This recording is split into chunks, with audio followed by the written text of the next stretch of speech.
Aujourd'hui, nous apprendrons les différentes parties du violon, un instrument de la famille des cordes frottées.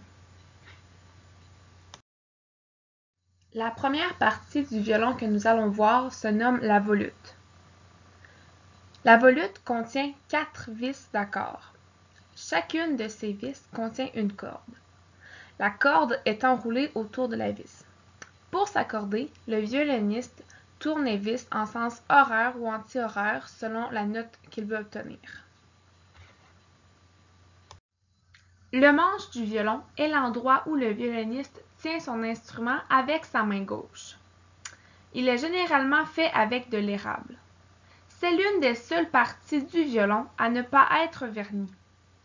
Sur le manche du violon y est collée la touche.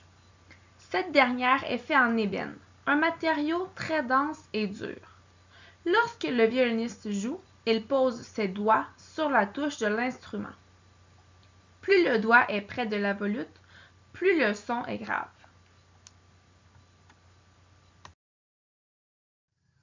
Le violon contient 4 cordes.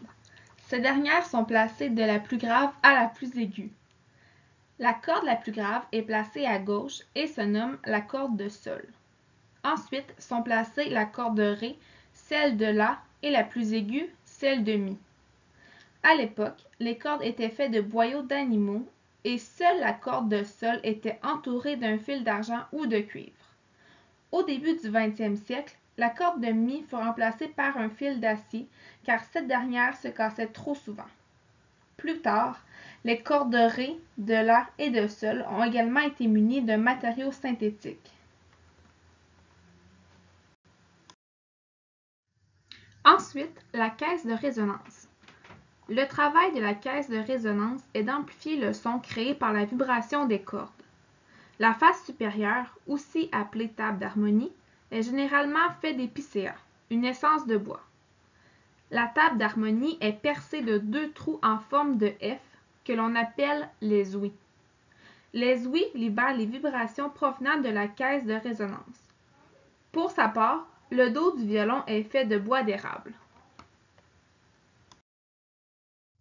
Maintenant, nous allons parler des accessoires du violoniste, donc la sourdine. Il existe 2 types de sourdines.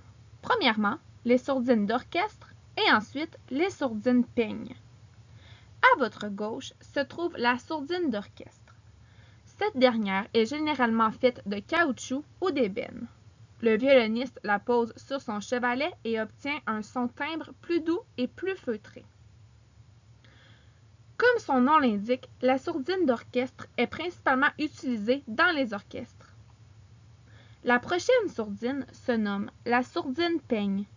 Comme vous pouvez le voir, cette dernière est plus volumineuse. Elle étouffe davantage le son que la sourdine d'orchestre. Le violoniste l'utilise généralement lorsqu'il s'exerce dans un appartement.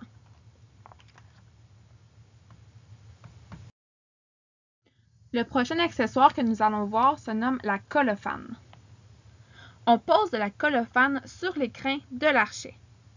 En frottant de la colophane sur les crins, on permet à ces derniers de vibrer et d'émettre des sons à l'aide des cordes. Sans colophane, le violoniste ne peut produire de son avec son archet. Différents noms sont aussi utilisés pour nommer la colophane, tels que la résine ou encore de l'arc-en-son.